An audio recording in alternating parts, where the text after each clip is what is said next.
For a great cup of joe, there's one thing you should know. Your morning brew can also be playful. Buff Boy Brewing guys make the temperature rise, and you surely feel naughty when you swallow our coffee. If you want some real heat, give your mouth a fine treat. You will want some more, rest assured. Buff Boy Brewing, you can't get enough of. It's time for The Scribble, your weekly fix of celebrity chats, bizarre stories in the news, and basic random chatter with best-selling author and syndicated radio host Jeremy Bradley. Make sure your seat is in the upright and locked position and your barf bag is securely in place. Here's Jeremy Bradley. Thank you very much, Larson. Jeremy Bradley here. This is The Scribble. Thank you so much for tuning in. You know, as the weather warms up, this might be the start of drinking season for a lot of people, right? You know, it's a hot afternoon, you're sitting out in the backyard, or, you know, you're cutting the grass and you just, you know, you crack open a beer. Listen to me trying to sound all manly and butch. First of all, we have somebody that does our lawn, and I don't drink beer, but I just, you know, I've seen people do it. But it's actually got me thinking that in recent years, I noticed that I'm not drinking as much. And I see constantly on social media people boasting about how they've been sober for 3 years and sober 11 years, whatever. That's great. Okay. I'm not saying anything about, you know, sober or I'm abstaining from booze or anything like that. I just find that I'm just kind of like, about it. So that's what we're talking about on the show today. So let me be clear. I drink, but there's got to be a reason. There's got to be, you know, something to kind of get me there. I'll explain what I mean coming up on the Scribble right after this. Isn't it crazy that you wait for payday, but before you know it, you're strapped for cash again? It's time to stop blowing your money and become a smart spender with the book, The Official Guide to Being an American Cheapskate at cheapskatebook.com. Learn simple ways to cut costs at home every day and during special times of the year. Don't go broke at Christmas. Don't remortgage the house for a fancy vacation. The book is filled with tips to save you money throughout the year. Check out the best-selling book, The Official Guide to Being an American Cheapskate at cheapskatebook.com or on Amazon and iTunes. Ever had something to get off your chest but never had the balls to say it? That's a load of crap. Speak Free with JB.com is exactly what you've been waiting for. Your chance to tell it like it is and not care what anybody else thinks. Have your say on issues of the day. Join newspaper and radio columnist Jeremy Bradley as he tells it like it is. Hundreds of thousands of people have stopped by, including some well-known celebrities who have had a chat with JB and speak candidly about what's really going on in the world. You can join them too. Have a rant or a rave. Be brave and head on over to www.speakfreewithjb.com now.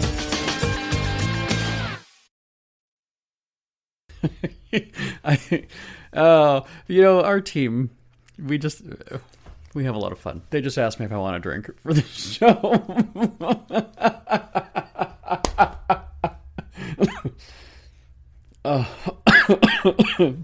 I've had this really weird sort of tickle. It's been for the past couple of weeks that I've noticed that when I start to laugh really hard, I'm like choking, and I don't know. That could also be an age thing. Maybe let's just talk about age instead of drinking today. Okay, so here's the thing.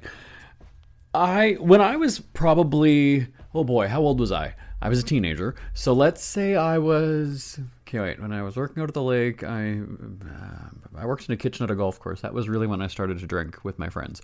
So I was 15 years old at the time. Okay. So it started out with amaretto. One of my friends out at the lake where we grew up, my brothers and I, and my parents, and we had our group of friends. It was back when friendships, let me just start there. You know, we had such a great group. We had a good time. We were just teenagers. Nobody had phones. We weren't, it was just innocent fun.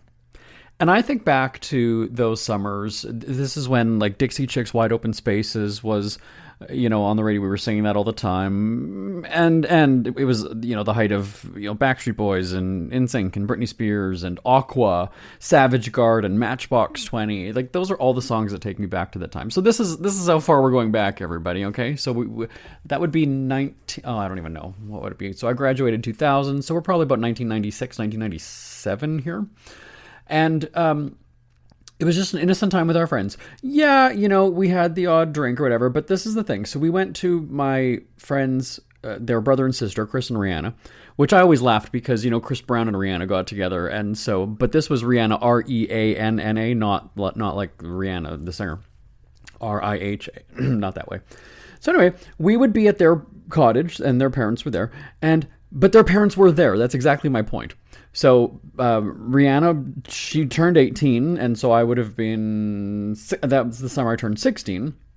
So 18 is the legal drinking age in Manitoba, where we're from. So she would go to the liquor store. She would get amaretto.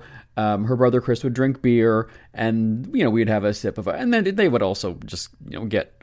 I'd give her money, or it was very loosey goosey at the time. It wasn't very strict when it came to buying booze. So I would have her amaretto, she would do amaretto and Coke, and I was like, okay, fine. And then I got into vodka, and I would have vodka and orange juice, and that kind of ended up being my drink for a little while. And I would overdo it, right? You kind of, I think a lot of times when you're experimenting as a kid with alcohol, right, you maybe, I'll have one drink, or you'll just have one, like, really strong one, and then the next night you'll have two. Well, by the end of our second or third summer together, so I was probably maybe about 17 at this time, I would have been finishing off a bottle of vodka, and it got to the point where they were basically hiding the bottle from me, saying that it was already gone because I was just drinking that much. Now, here's the thing, is that it wasn't that I was, a fall over kind of belligerent, there was nothing like that, but it was just, they were recognizing like, okay, shit, he's consuming a lot, and that's not good. So I totally appreciate what they were doing now. I mean, at the time, and again, I wasn't one of those people who's like, give me my fucking bottle. I didn't do that. That's not, it was never like that. But, at the time, you don't think that there's a problem, right? You just think, whatever, I'm a grown-up, I can handle it. Meanwhile, I'm a teenager. And so, and again, the parents were always there. They would even drive me back home to our place. We were kind of around the corner, down a road, and then around another corner. Walking would be maybe 10 minutes. By car would be 3 minutes, and again, you're out in the country and it's just kind of, gravel roads or whatever. Very safe place. It's not like we were doing this, in Los Angeles at, 4 a.m. But definitely, so again, I'm not justifying underage drinking. I'm just saying that it was monitored, it was, responsible, and the fact that they would take it away from me, but it was absolutely that it was responsible. So, you go through that time as a teenager, and again, for a lot of other people at that time, it was your first experience going to the bar, right? So when you're 18 years old, you can legally go to the bar for the first time, and then you overdo it there, right? My brothers did that when they were 18, and I mean, they ended up being these tough guys, getting into bar fights and shit like that, and I never really understood that, but they were out with their friends, and that was just the testosterone as teenage boys, and that's how they were. Straight guys, right? Not like us fags. So that my brothers were a little bit older when they were exposed to booze and alcohol and getting a little bit out of control. So then, when you're in your 20s, and then I was going to the bar still probably when I was 22 or 23, and then for some reason I bought my house when I turned 25, and that was kind of when I just sort of stopped going out to places like that. I guess because now I have my own house, right? And I can, I'm in control. So if I want to have a bar and a lot of bottles of booze on a counter, or, whatever, then I can just do that, right? I don't have to. Yeah, you can have booze in your parents' house, but it's just sort of different, right? Now I was a grown up. Now it was my own place. So when I hit 25, and then I would start to have people over, and it's like, well, we'll just have, a couple drinks or whatever. So you don't necessarily drink as much when it's just, you and somebody hanging out, or you and two friends hanging out. At a club, it's a little bit different because there's the lights, there's the music, there's other people. You buy me a drink, and then I buy you one, and then we're dancing and we're thirsty, and so we get another one. It's just sort of a different atmosphere. At least it was for me. And so even into my 20s, not heavy drinking, but definitely. Okay, it's Saturday afternoon. I'm in my own backyard, the house that I own. And we have a pool. There's also something about having a drink beside a pool. I don't know, whatever, but I would do that. So I would go to the liquor store and, you'd get the bottle of, sangria. Actually, it started that I would get one bottle, whether it was wine or sangria or vodka or some kind of I'll just try something new today. And then when I started to make a lot of money, really, is when I would go and I would maybe spend $100. I'd get 4 bottles of something, but it would last a long time. It was one of those things where you're just kind of in that moment. I don't know if you shop like I do, but first of all, I hate shopping. But there's sometimes when, if you still go to a mall or even just a store in general, I kind of, I'll find one thing that I like, and then I'll find another one, and then I'm just going.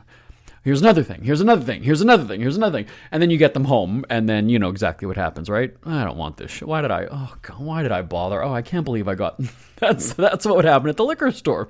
I'm just like, okay, well, this is an interesting liqueur, or I'd go and look it up online and then just kind of see, oh shit, well, to make a really good drink, you need these ingredients, and I don't have that. Well, that was pointless.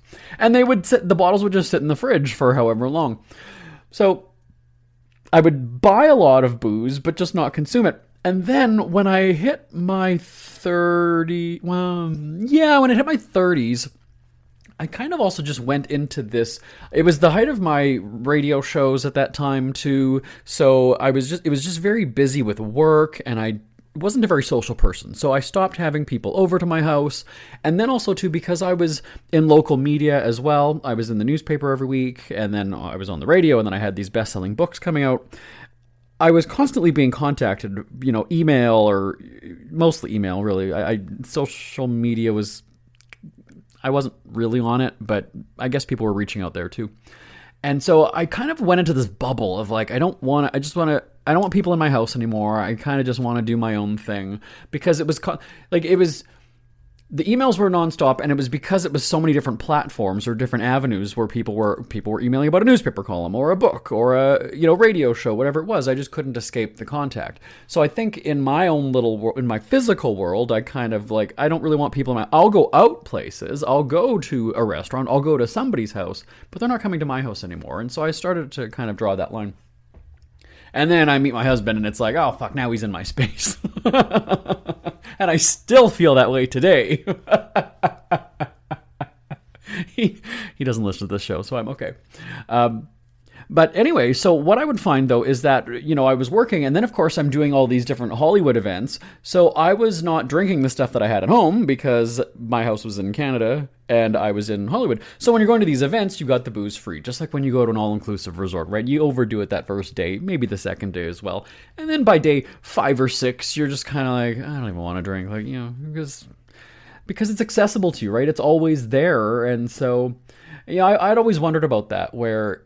if I'm going to have, let's say, 7 different bottles of alcohol in my either cupboard or on a bar in my house, I would think that, okay, well, I'm going to go through that fast because it's right there.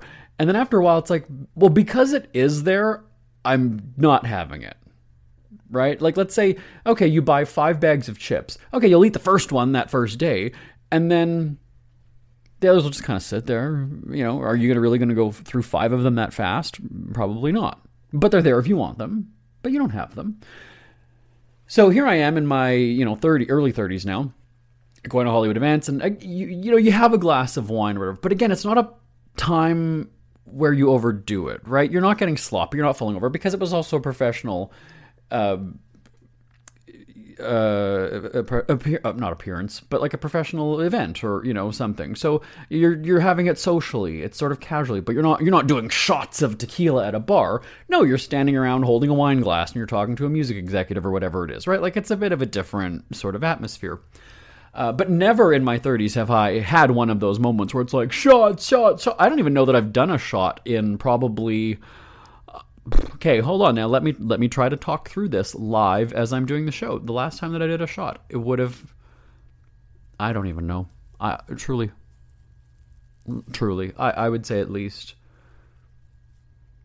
would it be 10 years ago? I don't even know. Okay, well, let me say this. It's not at least in the last case. So if I'm going to be 44, what did I do with no, we didn't do shots on my 40th birthday. I don't do shots at restaurants or anything. Not that so it's at least 5 years ago. So, but then what I would find though too is when and remember I was working a lot, we had all these different projects on the go, that I did the typical thing of after a long day you come home, right? And then you have a drink that night. So I was doing things like that. Maybe I'll have two. And then I would find then in my mid-30s, and my husband will laugh at this because when he's big into whiskey, although we don't really have, he'll have whiskey if it's there, but it's not something where he's like, oh, I'm going to the store to buy whiskey, right? Like, so if we're out and we pass the store, or if we're at an event or something, or at somebody's house he'll have whiskey. But yeah, it's not, I don't go and say, you know what, I'm craving vodka, I'm going to go and buy a bottle of vodka. That doesn't happen. So if we happen to have whiskey, or if if we're out somewhere and we go, then he'll buy it. But I will have maybe, 2 glasses of wine, and then you just kind of get that feeling of that was enough, or I'm full, or it's just too sugary, or it's just whatever, or I'll fall asleep on the couch. And so, that's your body telling you like, all right, that was enough, we're good, and call it a night. So that would happen a lot when I was working all the time. And again, I retired, almost 5 years ago now. Or no, almost. When did we end the show? 2021. So, 4 years ago. 5 years ago. I'm a writer. Math has never been my thing. Yeah, we've ended during the pandemic when we finished our show in Nashville. It was June 2021. All right, so 5 years ago. There we are. But anyway, so, we had all these things on the go, and then you'd come home after work and you'd have a drink, or same thing, in the backyard or whatever.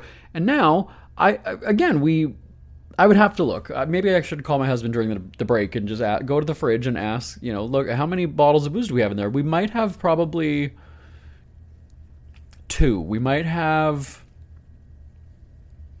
whiskey for him, and then there might be...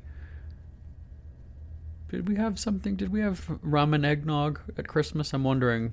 So there might be 2 bottles in our fridge. Yeah, we wouldn't have any. There wouldn't be more. And even then. So if that means that if we did get rum at Christmas, well, we're many months after Christmas already. So now my question would be, how much is in the bottle? I would say it's probably more than half. I don't even know. Okay, so we did have a drink outside last two weekends ago, or last weekend. Prior to that, couldn't even tell you. Now, again, if we go to a restaurant or something, right, and the drinks aren't too expensive, we'll have a glass of wine or whatever with dinner. But again, it's just different. So this is where I wanted to ask you, dear listener, is it an age thing? Is it just a tolerance thing? Do you just sort of grow up and go, oh, okay, because... go to break? All right, well, send me an email. Tell me what you think. Live, Live, at jbonair.com. Live at jbonair.com. And, from the sounds of it, just from what I either have been hearing from people or reading, is drinking on the way out? We'll talk about that on the Scribble right after this. Who are the Kardashians feuding with now? What did that little thug Justin Bieber do this time? Who's getting hitched? And who's headed for Splitsville? Hear the latest celebrity news and gossip every day on Entertainment Wrap-Up. The good, the bad, the ugly, but mostly the ridiculously hilarious. It's all recapped in this daily segment at entertainmentwrapup.com. Have a laugh at the expense of the rich and famous when they take themselves way too seriously. It's 3 minutes of time-wasting fun at entertainmentwrapup.com. Check out Entertainment Wrap-Up at entertainmentwrapup.com. Brought to you by Speak Free Books. JB here on the Scribble. I'm always interested when I read stories or hear statistics or reports about how the younger generation is changing, and there's something that's kind of, I guess, depends on what it is, but I was going to say it's kind of funny and kind of sad. You hear about just, relationships aren't a big priority anymore. People are being single for a long time. Or I've also heard that, there's just not a lot of sex happening. People aren't having a lot of sex in the younger years, in the 20s or what have you. And so I don't know, I'm kind of like, you'd think that the world is so overly sexualized thanks to OnlyFans and porn sites and things like that, which, porn sites have been around for a while. You would just think that people would just be, raring to go. But now it sounds like people are more into these AI pretend relationships where it's not physical, it's, or just hiding behind their phone, and relationships with people, quote unquote relationships with people, are more digital than actual physical in nature, in the sense of being face to face with a person, hanging out in the same room with somebody. It's, your relationship is looking at a camera sometimes and talking. I've never understood how people are in a relationship with somebody that either they've never, met face to face. And, for my husband and me, we spent a year and a half. He was a listener of our radio shows, and then, we had random emails back and forth because he would email the show, and I didn't know who he was, and he didn't know who I was. He was just listening in from Brazil. And so over the course of, however many months of back and forth, and then he added me on Facebook, and so we started to have a regular interaction from the radio show. And, we were doing video calls every day, literally every day, for about a year and a half. And so, yes, you have feelings for the person because you're spending that much time talking. But it was never like, he's my boyfriend, we're in a relationship, whatever. It's like, because we haven't even met face to face. And that's just sort of, I don't know, it was kind of creepy to me. Once we met, and, you have that physical time together, and he came to Canada at Christmas, and so he met me, my dogs, he saw snow for the first time, he experienced cold winter for the first time, and he met my family all within an hour of landing in Canada. So, and even then, after the first visit, he was visiting he came in on Christmas Eve, and then I think he left on the 27th or 28th. He wasn't even around for New Year's, so it was maybe 4 days. Well, yeah, maybe 4. Yeah, it was about 4 days, I guess. And then he left. He went back to Brazil, and then he came back a month later. But even in that 4 days, there wasn't this big rush to, okay, we're in a relationship. Okay, it's serious. Okay, we're committed. Okay, whatever. Because again, you just don't know, how is this going to work? I have a lot of money. So for me to fly, that's not an issue. But also I owned a house and I had dogs, and it was, they're not going to fly to Brazil with us or with me. And so it was a matter of you coming to Canada if that's how, we're going to do this. But I'm also not paying for that. So if it's me traveling, that's fine. I'll pay for that. But I'm not paying for a man to come and see me. No fucking way is that happening. So you either have all your money on your own to pay for the flights, or this is the thing. So he was living with his parents at the time, so he didn't have as much of an expense as I did. And I did have a lot of money at the time, but I certainly was not going to be supporting a man. Definitely not ever. Ever. Ever. So for me, even so, when he came back at the end of January for the second visit, that was when it got a little bit more serious, because you're kind of, when the person's coming at Christmas and it's the first time, every moment is like a date on The Bachelor and Bachelorette, right? It's all the fairy tale, it's all new, it's all exciting, it's all whatever. Shit comes real when you're now you're going to come for a week. You're going to stay in my house, and you're going to experience my world, because at the end of January, that's, the height of award show season. So it was like, dude, you're going to come the 1 week where I don't have an award show, because I was flying back and forth from West Hollywood, or from Winnipeg to West Hollywood. It's like, if you think that, like, the 1 week that I have off, because the award shows are usually every second week, and so he came to the one, stretch of week that I had off, and I just was like, oh my God, I can't believe this. So not only do I have to worry about the award show that we had just finished, and then the one that's coming up, now I've got to entertain and deal with this, which of course I wanted to see him, certainly. But, anyway, so even that visit was not like, okay, this is a relationship now. For me, it was just, I don't know, I can't do that. I can't be one of those people who it's like, all right, we're engaged and we've only known, this wasn't a bachelorette date where we know each other for 2 days and now we're engaged. No, it wasn't like that at all. So, for me to see these the younger generation now have either relationships where it's like, oh, I'm married to this person. It's like, but you haven't even met in person. So this is very bizarre to me. I don't know. So it's these emotional relationships that you have with somebody and not physical. And if you're fine with that, I mean, okay, great.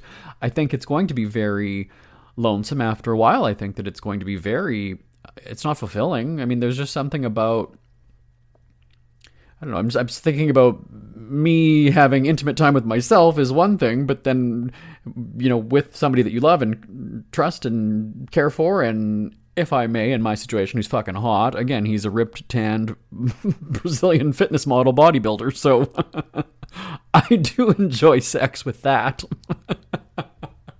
Oh, God. What I'm laughing at is I realized that the way I said that wasn't dirty, but in my head I was like, how do I say it to not sound dirty, but then just not weird at the same time? All right. Anyway, I think I said this on the show a few weeks ago that I'm one of those people who I don't talk about my sex life, even with my closest friends and our staff. We've been together 20 some years. I don't know about Bonnie's sex life. I don't know about Tim's sex life. I don't know about Lisa's. I don't know. Because I don't care. I don't want to know about their sex. I have no interest in knowing. We don't have those discussions of like, so how many times a week do you guys do it? Or like, when's the last time you guys do it? We've never had a conversation like that because we don't care. But anyway, so, the younger generation, when you hear that relationships are kind of taking a backseat, the intimacy, the physical interaction, people are just happy having a relationship with a phone screen, and somebody there to talk to. You hear about these AI relationships where there's the chat. I don't know when people say that they have like an AI boyfriend, is that typing? Is it texting? Or are you having like a video call and it's like an AI generated? What is that? I'm asking an entire group of married people across the room for me who've all been married longer than I've been married 9 years, and they, I'm trying to think. My relationship is the newest. Yeah, Suzanne's been married to Jay for I don't know how long. Bonnie's been married over 50 years. Yeah, so I'm asking a bunch of married people. So when you have those AI boyfriends or girlfriends, is it a texting relationship? So is it an AI chat bot that's responding to you? Or are you doing an actual video call with an AI generated, moving, talking, blinking character? I don't know. Let me ask you listeners if that's what it is. So anyway, my point is that you're not having sex with that. Maybe you're doing like cyber sex, we would have called it. Do you remember that? In AOL Instant Messenger, you'd go into the chat rooms, and at least for the gay guys anyway, you're having cyber sex. You just say, oh yeah, I'm wearing this, meanwhile you're not.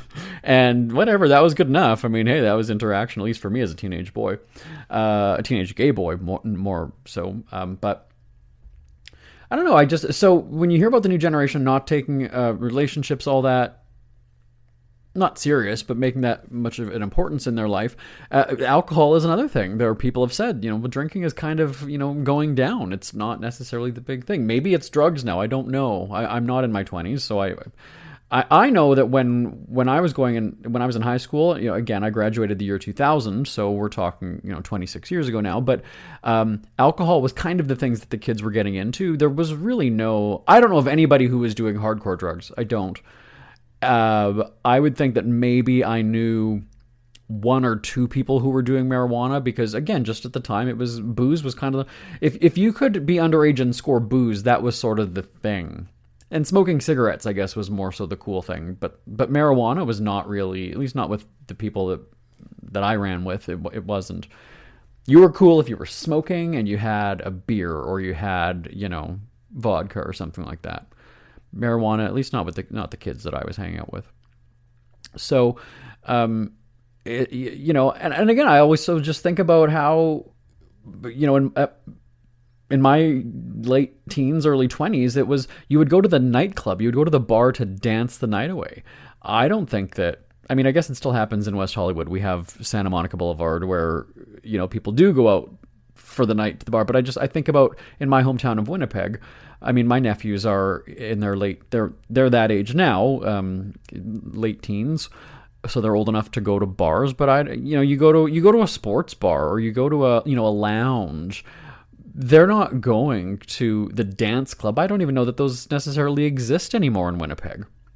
So their attitudes have shifted, right? It's house parties, it's bush parties, it's drugs at house parties, or I don't know. So the priorities have shifted when it comes to the younger generation. It's a little bit, no sex and, the drinking. I guess there's drinking is prevalent at college campuses or university campuses, and it's always been that way.